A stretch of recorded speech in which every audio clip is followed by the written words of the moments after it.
પૃથ્વીની ગતિ પ્રક્રિયાને હવાના અસંતુલનની અસર. પૃથ્વી હાલમાં હવાના ગંભીર અસંતુલનમાંથી થઈ રહી છે પસાર.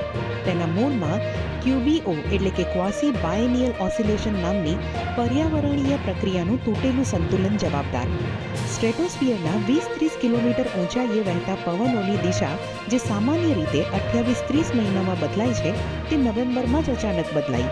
આને વૈજ્ઞાનિકો વાતાવરણીય ભૂકંપ કહી રહ્યા છે, કારણ કે પવનોની આ અનિયમિત બદલાવથી વિશ્વભરમાં જ્વાળામુખી વિસ્ફોટ, ચક્રવાત, અતિશય ગરમી, પૂર અને ભૂકંપ જેવી જોવા મળી રહી છે ઘટનાઓ. એશિયાના દેશો, ખાસ કરીને વિયેતનામ, ફિલિપાઇન્સ અને ઇન્ડોનેશિયામાં વિનાશકારી પૂરના કેસ, જ્યારે ભારત પર તેનો મોટો પ્રભાવ પડવાનું અનુમાન.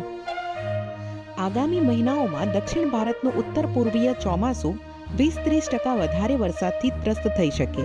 શિયાળામાં તીવ્ર ઠંડી અને લાંબો ધુમ્મસ, જ્યારે ફેબ્રુઆરીમાં અચાનક ગરમીનો ઉછાળો અનુભવાશે. 2026નો ઉનાળો દેશમાં અનેક શહેરોમાં 48થી 50 ડિગ્રી સેલ્સિયસની જીવલેણ ગરમી લાવી શકે.